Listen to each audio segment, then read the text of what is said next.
Hello नमस्कार to all nursing officers. आप सभी का स्वागत है नर्स प्रो गुरुजी चैनल में। ये आज की क्लास सेकंड क्लास होने जा रही है। आप सभी का सहयोग ऐसे बना रहना चाहिए। तो बात कर लेते हैं कि ये सेकंड क्लास है जो X6 सीरीज की होने जा रही है, ठीक है ना। इसके अंदर X6 मतलब एक्सपर्ट 6 MCQ लेके आए हूँ आपके अंदर। तो ये MCQ है जो नर्सिंग ऑफिसर से रिलेटेड ही होने वाले सभी MCQ, और ये अलग अलग सब्जेक्ट से MCQ 6 सब्जेक्ट और 6 ही MCQ रहने वाले हैं। अलग अलग सब्जेक्ट से अलग अलग MCQ लेके आए हूँ आपके लिए। तो आप कंटिन्यू अपने दोस्तों को चैनल को शेयर करते रहे ताकि उसका भी पढ़े, ये जो भी दमदार होता जाए उसका भी सिलेक्शन हो पाए और आपका भी इजीली सिलेक्शन हो पाए। अगर आप नर्सिंग ऑफिसर की तैयारी कर रहे हो और इन 6 MCQ में से 5 MCQ का राइट आंसर दे देते हो तो आप मान के चलो कि मैं आपको लिख के दे देता हूँ कि आपका एयर 100 इजीली आ पाएगा। ठीक है, बस आप कंटिन्यू बने रहना और कंटिन्यू इसी तरह से पढ़ाई करते रहना है। तो देख लेते हैं कि अपना आज का पहला MCQ क्या होने वाला है। आज का पहला MCQ अपना मोस्ट स्पेसिफिक सिम्टम ऑफ सिजोपेनिया का रहने वाला है। तो देख लेते हैं कि मोस्ट स्पेसिफिक सिम्टम ऑफ सिजोपेनिया है, जो सिजोपेनिया एक डिजीज है, ठीक है ना। इस डिजीज का MCQ पूछा है कि मोस्ट स्पेसिफिक सिम्टम पूछा है। तो आप बताएं, वीडियो को पॉज करो और राइट आंसर दे अपना मोस्ट स्पेसिफिक सिम्टम कौन सा होने वाला है। जब तक अपन बात कर लेते हैं ऑडिटरी हेलुसिनेशन। ये है जो वेरी कॉमन टाइप का होता है, और ये है जो सीवियर टाइप के डिप्रेशन हो गया, मैनिया हो गया, सब्सटेंस अब्यूज डिसऑर्डर हो गया, उसके अंदर देखने को मिलता है ये, ठीक है। अब नेक्स्ट बात करें कि थॉट ब्रॉडकास्टिंग। थॉट ब्रॉडकास्टिंग क्या होता है कि ये फर्स्ट रैंक सिम्टम होता है ना। फर्स्ट रैंक सिम्टम है जो डिस्कवर किसने किया था, फिर किसने दिया था ये, तो ये दिया था सेलेंडेनर साइंटिफिस्ट था इन्होंने, ठीक है। ये मोस्ट स्पेसिफिक सिम्टम भी होता है सिजोफ्रेनिया का, ठीक है ना। तो ये ध्यान रखना आप। तो इसका राइट आंसर कौन सा होने वाला है, इसका राइट आंसर होने वाला है बी, क्लियर। अब बात कर लेते हैं डेल्यूजन ऑफ परसिक्यूशन क्या होता है। डेल्यूजन ऑफ परसिक्यूशन है जो साइक्रेटिक डिसऑर्डर के अंदर देखने को मिलता है। और बात कर लेते हैं थॉट ब्लॉकिंग क्या होता है। थॉट ब्लॉकिंग है जो कि एंग्जाइटी वाला है, किसी भी डिप्रेशन वाले पेशेंट के अंदर देखने को मिलेगा अपन को, ठीक है। अब इससे रिलेटेड अपन बात कर लेते हैं जो सिजोफ्रेनिया डिसऑर्डर है, इससे रिलेटेड अपन बात कर लेते हैं कि मोस्ट कॉमन टाइप का हेलुसिनेशन है सेकंड पर्सन में कौन से टाइप का देखने को मिलेगा। तो वो हेलुसिनेशन देखने को मिलेगा ऑडिटरी हेलुसिनेशन, है ना, सेकंड पर्सन में देखने को मिलेगा मोस्ट कॉमनली सेकंड पर्सन में। अगर बात करें डेल्यूजिनेशन की, तो किस टाइप का डेल्यूजिनेशन देखने को मिलता है मोस्ट कॉमनली, तो पर्सिक्यूटरी डेल्यूजिनेशन, ठीक है। बात करें कि थॉट ब्लॉकिंग है जो मोस्ट कॉमन थॉट डिसऑर्डर के अंदर देखने को मिलता है। मोस्ट कॉमन नेगेटिव सिम्टम की बात करें तो क्या देखने को मिलेगा आपको, नेगेटिव सिम्टम है जो एपैथी एबोलिशन, है ना, मतलब मोटिवेशन है जो अब्सेंस होगा, उदास वगैरह देखने को मिलेगा, ये नेगेटिव सिम्टम है। मोस्ट कॉमन फर्स्ट सिम्टम की बात करें तो सोशल विड्रॉ है जो मोस्ट कॉमनली फर्स्ट सिम्टम देखने को मिलता है। बात कर लेते हैं कि मोस्ट कॉमन कॉग्निटिव डेफिसिट है जो कौन सा देखने को मिलेगा, इम्पेयर्ड एग्जीक्यूटिव फंक्शन है जो देखने को मिलेगा। मोस्ट कॉमन बिहेवियर एबनॉर्मलिटी की बात करें तो बिजायर बिहेवियर देखने को मिलता है आपको, है ना, एकदम हाइपर एक्टिविटी वाला। मोस्ट कॉमन इफेक्ट इशू है जो फ्लैट और ब्लंट इफेक्ट देखने को मिलेगा। मोस्ट कॉमन स्पीच एबनॉर्मलिटी है जो डिटेलमेंट देखने को मिलेगा। डिटेलमेंट क्या होता है नर्सिंग ऑफिसर, किसमें कोई भी शब्द होते हैं, वर्ड्स होते हैं जो जुड़े होते हैं लेकिन लूजली जुड़े होते हैं, यानी अपन इसको कह सकते हैं डिटेलमेंट को, looseness of association, okay. Most common early sign की बात कर ले तो मोस्ट कॉमन अर्ली साइन कौन सा देखने को मिलेगा, रेड्यूस सोशल फंक्शन, मतलब सोशल फंक्शन से जो रेड्यूस टाइप का होगा उसका, है ना। ये क्लियर हो गया आपको।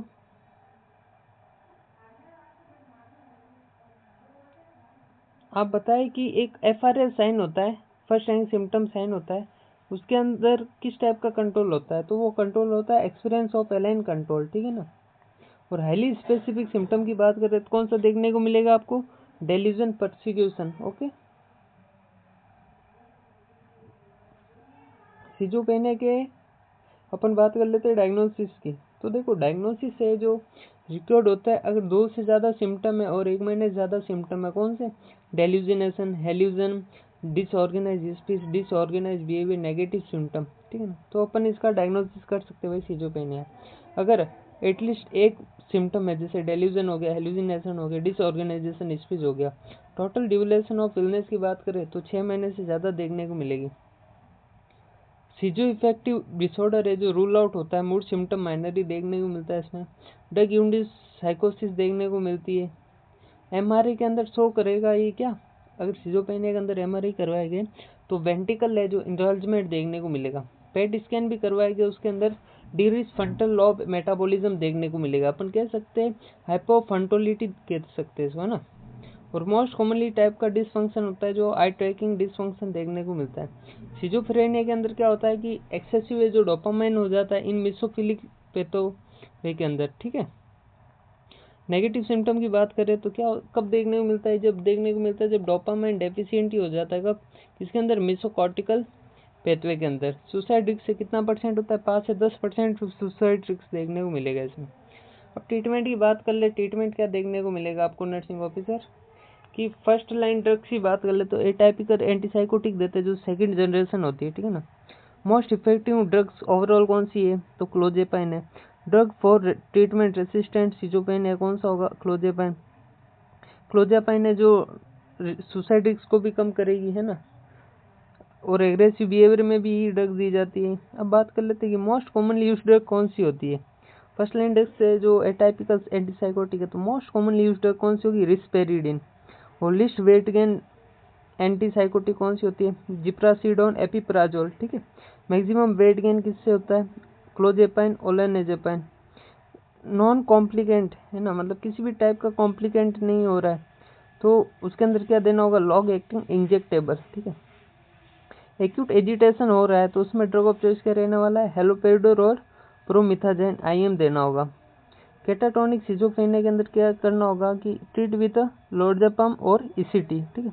नेगेटिव सिम्टम है जो पोली रिस्पॉन्स करती है किससे, टाइपिकल एंटीसाइकोटिक से। और कॉग्निटिव सिम्टम है जो रिस्पॉन्ड करेगी ये टाइपिकली एंटीसाइकोटिक से।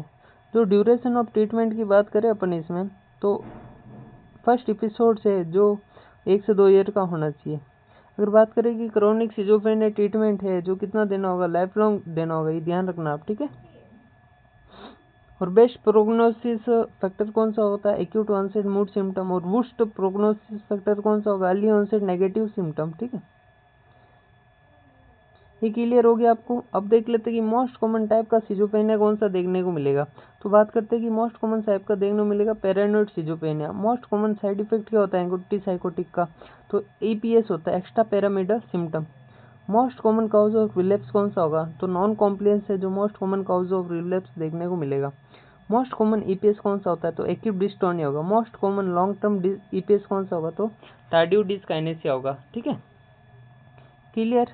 अब बात कर लेते हैं कि drug cause hyper prolactinemia most commonly किस कारण देखने को मिलेगा, तो अपन कह सकते हैं कि रिस्पेरिडोन के कारण देखने को मिलेगा ये क्लियर हो गया। अगर बताओ कि मोस्ट कॉमन क्लोजेपाइन टॉक्सिसिटी देखने को मिली तो एग्रेनुलोसाइटोसिस देखने को मिलेगा, है ना। तो उसको अपन वीकली जो सीबीसी करवाएंगे 6 महीने तक, ठीक है। अगर एनएमएस ट्रीटमेंट की बात करें तो क्या होगा, एनएमएस ट्रीटमेंट होगा डेंटोलिन और ब्रोमोक्रिप्टिन। Okay clear. अपना देखो फर्स्ट एमसीक्यू का राइट आंसर आ गया है। सेकंड एमसीक्यू की बात करते हैं, सेकंड एमसीक्यू अपना कौन सा होने जा रहा है, बहुत ही सिंपल एमसीक्यू है सेकंड एमसीक्यू अपना, कि पीएचसी लेवल है वहाँ पे पॉपुलेशन कितना होता है, यानी प्राइमरी हेल्थ सेंटर। आप वीडियो को पॉज करें और राइट आंसर दे अपना क्या होने जा रहा है। तो इसका राइट आंसर क्या होने वाला है नर्सिंग ऑफिसर्स, इसका राइट आंसर क्या होने वाला है, इसका डी राइट आंसर होने वाला है, ठीक है। 10,000 से 20,000। अब बात कर लेते हैं कि रूरल के अंदर है जो नॉर्मल प्लेन एरिया है वहाँ पे कितना होगा, 20,000, ठीक है। और हिली है, ट्रेबल है, डिफिकल्ट एरिया है जहाँ पे होगा 10,000, ठीक है ना। बात करें कि फर्स्ट एफ्लुएंट यूनिट या फिर एफआरयू किसे कहा जाता है, ठीक है। एफआरयू किसे कहा जाता है, पीएचसी को, ठीक है ना। स्टाफिंग कितना होता है इसमें, एमओ यानी मेडिकल ऑफिसर होता है, फार्मासिस्ट होता है, नर्स होता है, हेल्थ वर्कर होता है, लैब टेक्नीशियन होता है। ये ब्लॉक लेवल पे होती है, ठीक है। इसका जो किसके अंडर होता है? सीएससी सुपरवाइजर के अंडर होता है काम। 3 पार्ट होते हैं, 3 टायर होते हैं इसके, जो रूरल हेल्थ सिस्टम है उसके। दो कौन कौन से हो गए? सब सेंटर, पीएचसी और सीएससी। ये किसके अंडर लॉन्च किया गया था? तो ये लॉन्च किया गया था कम्युनिटी, क्या आपने कमिटी रिकमेंडेशन बोरे कमेटी, ठीक है ना। पीएससी कितने सब सेंटर को कवर करती है? तो बात करते अपन 5 से 6 सब सेंटर को कवर करती है। क्लियर। अब बात कर लेते हैं कि सब सेंटर के अंदर कितनी पॉपुलेशन होती है। तो 3 से 5,000 होती है। 3,000 हिली प्लेन्स के अंदर 5,000। सीएससी की बात करें तो 80,000 से 1,20,000 होती है। आशा है जो कितने पॉपुलेशन के ऊपर होती है? तो 1,000 पॉपुलेशन पे होती है। Most common cause of maternal mortality in India क्या होती है? हिमोरेज होती है। एमएमआर है जो इंडिया का टारगेट कितना है? 70 से कम होनी चाहिए, मतलब 1 लाख के अंदर जो 70 से कम होनी चाहिए लाइव बर्थ, ठीक है। आईएमआर है जो न्यूनेटल डेथ है, मोस्ट कॉमनली कंट्रीब्यूटर होता है।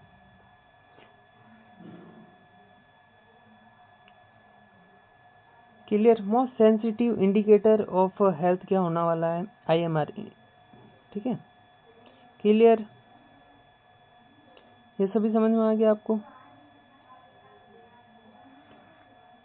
अब बात कर लेते हैं इसका राइट आंसर क्या रहने वाला है।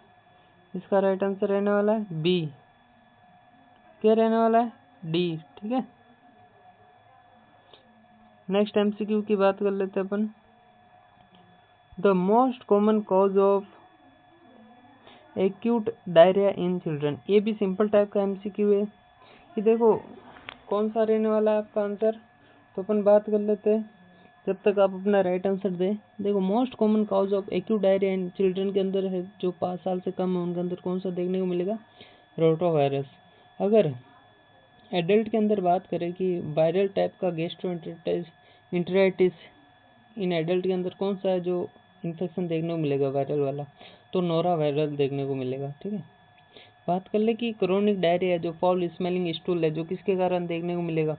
तो गियर्डिया लैम्बिया के कारण देखने को मिलेगा, फॉल टाइप का स्टूल देखने को मिलेगा। अगर ब्लडी देखने को मिल रहा है डायरिया, है ना, तो किस कारण देखने को मिलेगा? सीजेलिया के कारण देखने को मिलेगा मोस्ट कॉमनली, ठीक है। Most common cause of antibiotic associate diarrhoea clostridium difficile. और बैक्टीरिया के कारण डायरिया होगा, invasive bacteria diarrhoea most commonly, तो कैम्प्रोबाइटर जेजुनी। अगर ट्रेवल की बात करें तो ट्रेवल के अंदर मोस्ट कॉमनली कौन सा देखने को मिलेगा? तो अपन बात करते हैं कि इंटेरोटॉक्सिजेनिक इकोलाई, ठीक है, ईटीईसी। क्लियर। फूड पॉइजनिंग है जो विद इन 6 घंटे के अंदर है, तो staphylococcus aureus.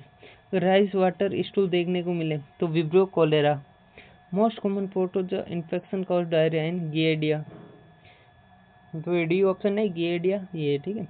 Most common cause of diarrhoea after swimming pool, cryptosporidium, ठीक है। एचआईवी पेशेंट को जो मोस्ट कॉमनली वाटरी डायरिया क्यों देखने को मिलता है? क्योंकि क्रिप्टोस्पोरिडियम के कारण, ठीक है। Most common cause of diarrhoea with seizure यानी न्यूरोटॉक्सिन सीजेलिया के कारण देखने को मिलता है। नेज़ोकोमियल डायरिया है जो इन्फेंट के अंदर क्यों देखने को मिलेगा? जो रोटावायरस उसके कारण, ठीक है।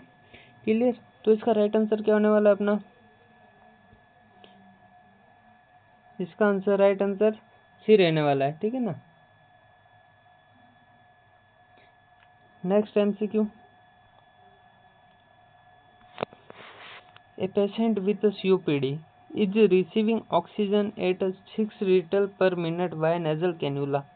मोस्ट अप्रोप्रिएट नर्सिंग एक्शन, मतलब मोस्ट अप्रोप्रिएट नर्सिंग एक्शन कौन सा रहने वाला है? बताया आप सभी सही आंसर कौन सा रहने वाला है? जब तक वीडियो को पॉज करे राइट आंसर दे, जब तक अपन चर्चा कर लेते हैं कि सीओपीडी क्या होता है। सीओपीडी होता है क्रोनिक ऑब्स्ट्रक्टिव पल्मोनरी डिजीज, ठीक है। इसके अंदर क्या होता है कि ऑक्सीजन का रिटेंशन होता है और CO2 मैक्सिमम होती है और O2 डिप्रेस होती है, यानी हाइपोक्सिया देखने को मिलेगी और हाइपर कैप्निया देखने को मिलेगी, ठीक है।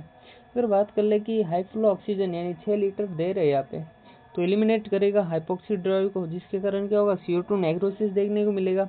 उसके कारण कन्फ्यूजन, ड्राउजीनेस, रेस्पिरेटरी अरेस्ट हो सकता है। अगर अपन बात करें तो सीओपीडी के अंदर नेजल कैन्यूला है जो कितना % देना है? तो 1 से 2 लीटर देना है पर मिनट। और SpO2 कितना रहना चाहिए? 88 से 92, ना कि 100%, ठीक है ना। और नॉन रिब्रीथिंग मार्क्स की बात करें तो हाई FiO2 देना है up to 90%।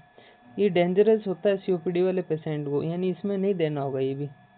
Stop oxygen completely in unsafe, ठीक है। और आफ्टर क्या करना होगा, रिड्यूस ऑक्सीजन करनी होगी, monitor ABG SpO2 level of consciousness sign of CO2 retention, ये चेक करना होगा अपन को। क्लियर।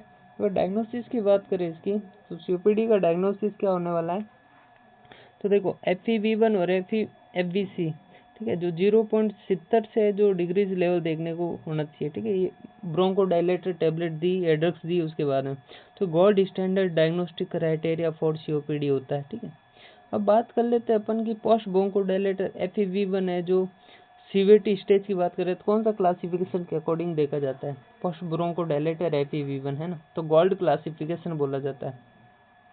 अगर अपन बात कर ले कि COPD और अस्थमा को जो अपन डिफ्रेंशिएट करना है तो कैसे करोगे, तो देखो इरिवर्सिबल एयरवे फ्लो लिमिटेशन देखने को मिलेगा। मोस्ट इम्पोर्टेंट रिस्क फैक्टर कौन सा है COPD का, तो अपन बात कर लेते हैं कौन सा है, स्मोकिंग हिस्ट्री। क्रोनिक ब्रोंकाइटिस के अंदर क्या देखने को मिलता है, तो प्रोडक्टिव कब देखने को मिलता है, 3 महीने से ज़्यादा इन 2 कंसिक्यूटिव ईयर्स के अंदर, ठीक है।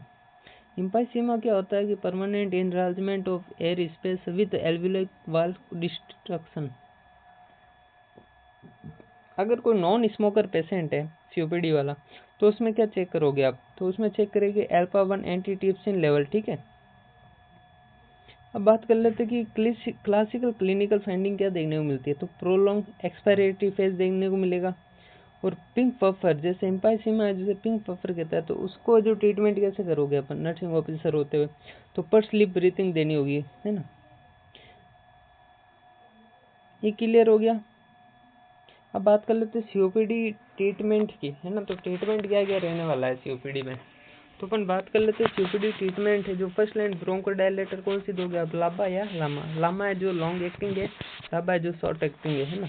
तो लामा कौन सी होगी, ट्रायोट्रोपियम है जो प्रीफर कर जाती है, ठीक है, जो रेड्यूस करती है एक्सेलरेशन वाली कंडीशन को।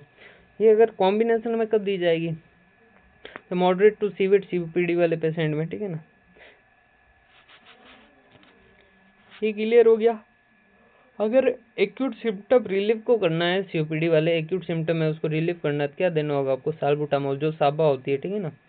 आप बताओ कि अगर स्पुटम है जो प्रूलेंट है, ठीक है, एक्यूट एक्सेरबेशन उसका ट्रीटमेंट क्या होगा, तो साबा, स्टेरॉइड और एंटीबायोटिक तीनों को एक साथ देना है। साबा जैसे साल्बुटामोल, स्टेरॉइड डेक्सामेथासोन और एंटीबायोटिक को भी जो positive according to microorganism के कारण है उसको देना होगा, ठीक है। क्लियर। अब बात कर लेते कि प्रोफाइलैक्सिस है जो कौन सी एंटीबायोटिक दोगे, तो देंगे अपन एजिथ्रोमाइसिन प्रोफाइलैक्सिस देंगे, ठीक है।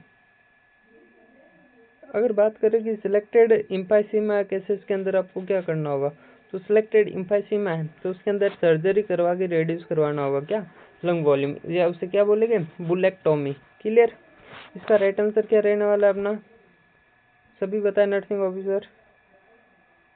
इसका राइट आंसर रहने वाला है बी, अभी बताया था आप सभी को। इसका आंसर बी रेट रहने वाला है, ठीक है। नेक्स्ट MCQ की बात कर लेते हैं।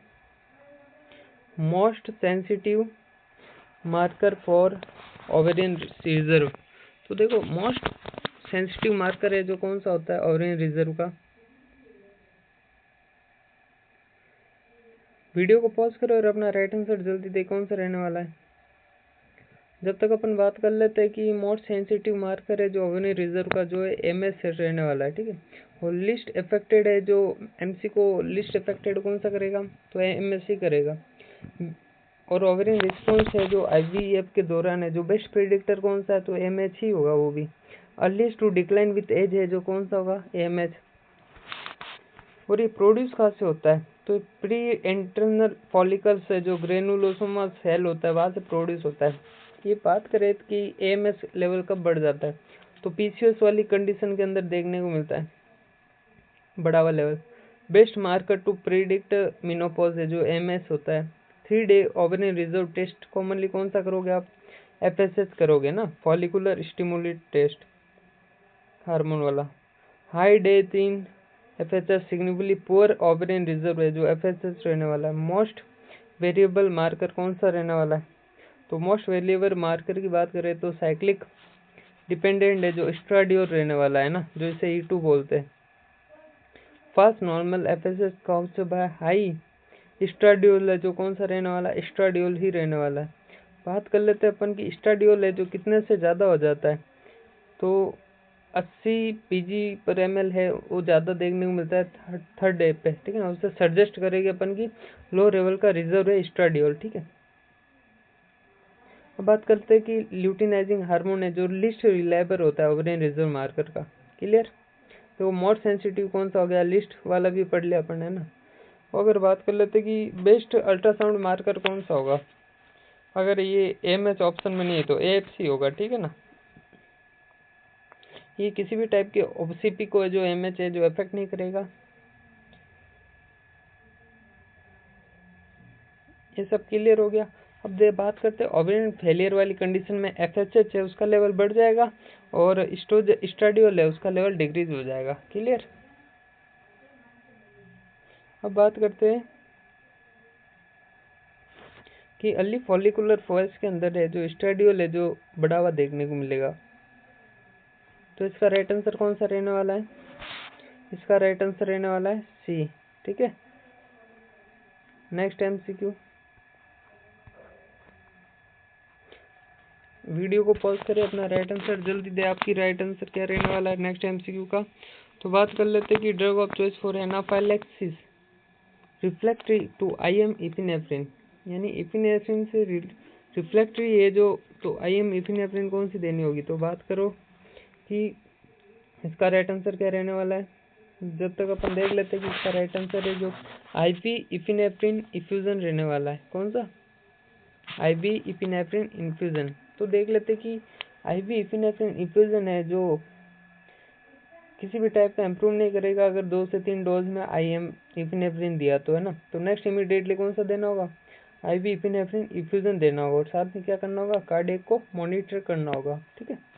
अब बात कर लेते कि फर्स्ट लाइन है जो IM एपिनेफ्रिन ही देना होता है ओवरऑल एनाफाइलेसिस सिचुएशन में। अगर रिफ्लेक्टरी वाले केसेस के अंदर है तो उसके अंदर आपको क्या देना होगा, इफ्यूजन देना होगा IV, ठीक है। और ABC है उसको मेंटेन रखना होगा और कंटिन्यू प्लाज्मा लेवल है उसको मेजरमेंट करना है रैपिडली इफेक्ट लाने के लिए, ठीक है। अब बात कर लेते हैं कि IV हाइड्रोकॉर्टिकॉइड ये क्या होता है कि ये स्टेरॉइड होता है किसी भी टाइप का जो एक्ट नहीं करता है इनको, ये जो क्यों प्रिवेंशन किया जाता है, बाइफेजिक रिएक्शन से प्रिवेंशन किया जाता है, ना कि रिफ्लेक्टरी शॉक वाली कंडीशन। IV डोपामिन क्या होता है कि डोपामिन एक ड्रग है जो यूज होती है केटाकोलामाइन रेसिस्टेंट शॉक में, ना कि फर्स्ट लाइन ऑफ एनाफाइलेक्सिस में। तो किसी भी टाइप का जो ट्रीटेबल नहीं होता है एयरवे एडिमा या फिर ब्रोंकोस्पाज्मा को। बात कर लेते हैं नॉर एडिनलिन की। तो ये नॉर एडिनलिन की वेसोकंस्ट्रक्शन है, ये वो टाइप का जो ब्रोंको डायलेटर होता है, यानी पर कह सकते हैं कब यूज करते हैं नॉर एडिनलिन, अगर इफिनेफ्रिन इफ्यूजन फेल हो जाता है और ICU सेटिंग के अंदर अपन बात करें तो कौन सा देना होगा, नॉर एडिनलिन, है ना, क्लियर। बात करते हैं कि IV इपिनेफ्रिन कितना देना होगा, 1:1000 देना होगा, यानी अपन बोले डोज की तो 0.3 से 0.5 mg डोज देना होगा एंटियोलेटरल थाई के अंदर। साइट की बात करें कौन सी, तो वास्टोलेटरल देना होगा, जो एंटियोलेटरल थाई होती है फास्टेस्ट एब्जॉर्प्शन होती है। और रिपीटेड कितने टाइम से देना होगा, हर 5 से 15 मिनट के गैप से, अगर सिम्टम है जो परसिस्टेंट है तो। अगर most common cause of fatal anaphylaxis कौन सा होता है, तो बात कर ले कौन सा होता है, डिले इपिनेफ्रिन एडमिनिस्ट्रेशन, ठीक है। पेशेंट पोजिशनिंग की बात करें तो सुपाइन विद लेग एलिवेटेड करवाना होगा। रैपिड IV की स्टेरॉइड्स की बात करें तो 1 से 2 लीटर NH और RL देना होगा हाइपोटेंशन में, ठीक है। बेस्ट मार्कर कौन सा होगा एनाफाइलेक्सिस का, तो बात करें कि सीरम ट्रिप्टेस और डाउन विथ 1 से 3 घंटे। ऑक्सीजन थेरेपी कितना देना होगा, 6 से 8 लीटर पर मिनट वाया फेस मास्क देना होगा, ठीक है। एंटी हिस्टामिन है जो इचिंग इनको रिलीव करेगी, क्लियर। आज की क्लास अपन यही समाप्त करने जा रहे हैं। Thanks for all. आप कंटिन्यू चैनल पे बने रहे, चैनल को जो सब्सक्राइब करना कभी ना भूले और बेल आइकन को ऑन कर दे और अपने दोस्तों के साथ भी जरूर चैनल को शेयर करते रहे ताकि उनका भी मदद हो जाए, ठीक है ना। आप जितना ज़्यादा सेवा करोगे आपको उतना ज़्यादा सेवा करने का मौका मिलेगा और जीवन एक सेवा का ही हिस्सा है। जितना ज़्यादा सेवा करोगे उतना ज़्यादा आप सुख रह पाओगे, ठीक है। Thanks for all.